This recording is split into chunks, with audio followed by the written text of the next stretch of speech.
할렐루야. 4월 24일 목요일 말씀 묵상 시간입니다. 신명기도 거의 끝자락에 다다랐는데요. 오늘 말씀인 모세의 축복을 들으면서 우리를 향한 하나님의 축복이 얼마나 크고 놀라운 것인지 함께 알아가는 귀한 시간 되길 주님의 이름으로 축복합니다. 신명기 33장 1절에서 17절 말씀입니다. 하나님의 사람 모세가 죽기 전에 이스라엘 자손을 위하여 축복함이 이러하니라.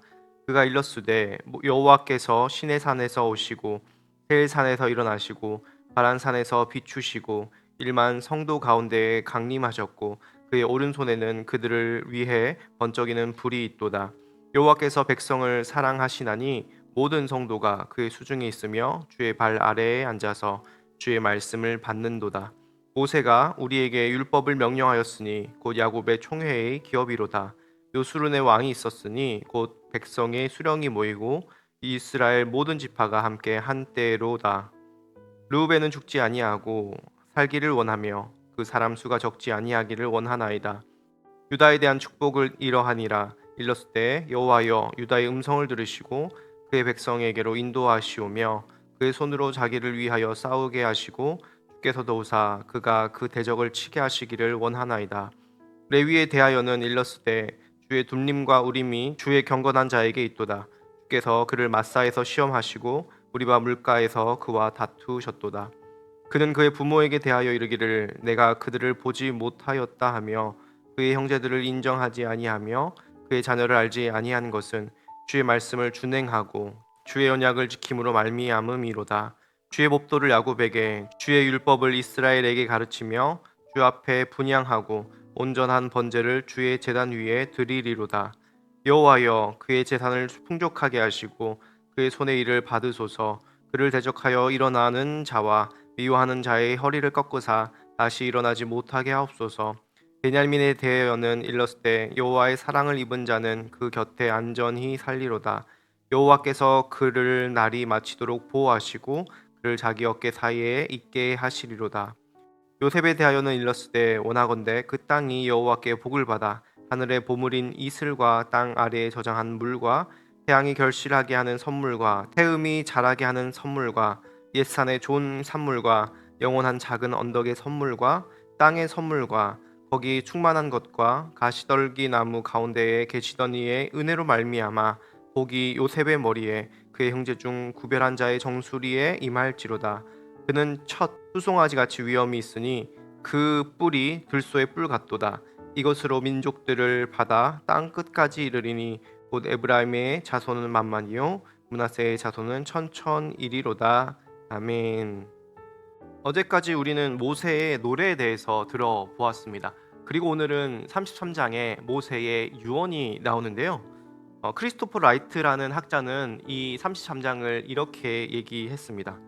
어제까지는 저주와 도전, 경고, 우울한 예언이 이어지는 어두운 장들을 보았다면 그 어두움 끝에 이 마지막 유언이 온기와 희망과 위로로 가득하다는 사실에 무언가 아름다움이 있다라고 얘기를 했습니다. 오늘은 하나님께서 우리를 어떻게 축복하시는지, 하나님의 백성으로 우리가 받을 상급과 누릴 수 있는 복들이 얼마나 크고 풍성한지 그 모세의 유언을 통하여서 첫 번째로는 이스라엘에게 주셨던 그 유언과 축복이 두 번째로 우리에게 하나님의 백성이 된 영적인 이스라엘이 된 우리에게 적용된다라는 사실을 기억하며 이 말씀을 깊이 묵상하는 시간 되길 주님의 이름으로 축복합니다. 오늘 33장의 1절부터 5절까지는 유언의 서론입니다. 이 서론은 하나님께서 자기 백성들에게 주시는 축복의 본질이 무엇인지 우리가 잘 알 수 있도록 얘기해 줍니다. 우리에게 무엇이 복일까요? 2절에 보면 이렇게 얘기합니다.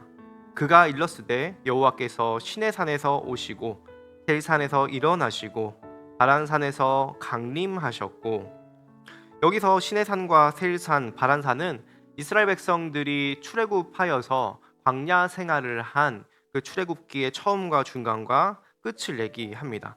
그러니까 그들의 광야 여정 전체 가운데 그들에게 주신 하나님의 복은 무엇이냐면 바로 하나님께서 우리에게 이스라엘 백성에게 찾아오셨다는 것입니다. 여호와께서 시내산에서 오셨다. 그리고 바란산에 강림하셨다. 여러분, 세상에 그 누가 하나님께서 계신 그 산을 올라서 하나님을 만날 수 있겠습니까? 우리 기독교가 다른 종교와 다른 것은 우리의 힘과 노력으로 그 산을 올라서 하나님을 만나는 것이 기독교가 아니라 세상 다른 종교들과는 다르게 하나님께서 산 아래로 내려오셔서 우리는 결코 오를 수 없는 그 산을 올라오라가 아니라 그분이 직접 이 땅에 성육신하여서 우리를 찾아오시는 그 사건, 그것이 첫 번째 복이라는 것입니다. 첫 번째 복은 하나님께서 우리에게 찾아오신다. 하나님께서 오신다는 것이 우리 성도에게 가장 큰 축복입니다. 그럼 두 번째 복은 무엇입니까? 하나님이 우리를 사랑하시는 것이 바로 우리의 복이 됩니다. 3절에 보면 이렇게 나옵니다. 여호와께서 백성을 사랑하시나니. 여기 보면 사랑의 이유와 조건이 생략되어 있습니다. 그것들은 우리에게 사랑할 만한 이유를 찾을 수 없기 때문입니다. 하나님은 하나님의 기쁘신 뜻 안에서 우리를 사랑하십니다. 우리를 창세전에 택하셨고 사랑해 주심으로 우리의 어떠함 때문도 아니고 그저 하나님께서 사랑이시기 때문에 하나님의 넘치는 사랑을 우리에게 흘려 보내어 주시고 무조건적인 사랑을 뛰어넘어서 때로는 우리가 하나님의 말씀에 불순종할지라도 역조건 가운데 살아갈지라도 우리를 끊임없이 변함없이 사랑하시는 그 놀라운 사건이 우리에게 참된 복이 되는 것입니다. 하나님께서 우리를 사랑하시는 것, 그것이 우리에게 복인 줄 믿습니다. 세 번째로는 무엇입니까? 첫 번째로는 하나님께서 우리를 찾아오셔서 사랑하시는 것이라면, 세 번째는 그 하나님께서 우리에게 말씀하여 주시는 것이 참된 복입니다. 3절 전체를 보면 이렇게 나와 있습니다. 여호와께서 백성을 사랑하시나니 모든 성도가 그의 수중에 있으며 주의 발 아래에 앉아서 주의 말씀을 받는도다. 여기서 주의 발 아래에 앉아서 주의 말씀을 받는도다라고 나오는 이 말씀을 읽을 때 혹시 떠오르는 장면이 없으십니까? 바로 신약에 보면 마리아가 예수님의 발치에 앉아서 말씀을 듣는 그 장면이 생각이 납니다. 그에게 마리아라 하는 동생이 있어 주의 발치에 앉아 그의 말씀을 듣더니. 여러분, 우리 성도의 가장 중요한 일은 무엇입니까? 주님을 위하여서 무엇인가 하는 열심, 주님을 위하여서 섬기는 것, 그것도 좋은 것이지만은 가장 귀한 것, 더 베스트는 바로 주의 발치에 앉아서 그분의 말씀을 듣는 것입니다. 여러분, 그래서 예수님께서는 그가 좋은 것을 택하였으니 빼앗기지 아니하리라라고 말씀하셨습니다. 우리에게 가장 복된 삶은 주님을 위하여서 무엇인가 많이 일을 하는 것 이전에 그분의 말씀에 귀를 기울이고 그 말씀이 동인이 되어서 주님을 위하여서 하는 일, 주님의 말씀이 시작이 되어서 그 행동으로 나아가는 것이 우리에게 바라시는 하나님의 모습일 것입니다.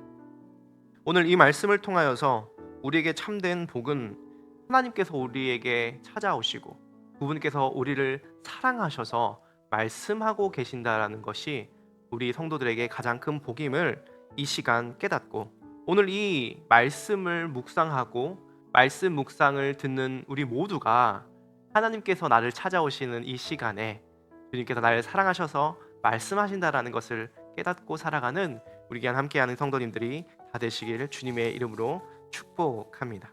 기도하겠습니다. 살아계신 하나님, 참으로 감사합니다. 모세의 유언, 또 모세의 축복을 통하여서 우리가 알 수 있는 것은 살아계신 하나님께서 우리를 사랑하셔서 우리를 찾아오시고 또 잠잠히 우리를 사랑하시며 오늘 우리에게 말씀하신다는 사실입니다.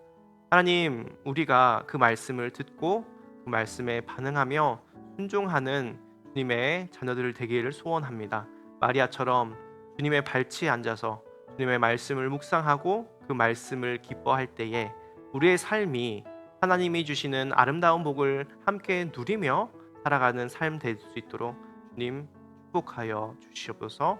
감사드리며 예수님의 이름으로 기도합니다. 아멘.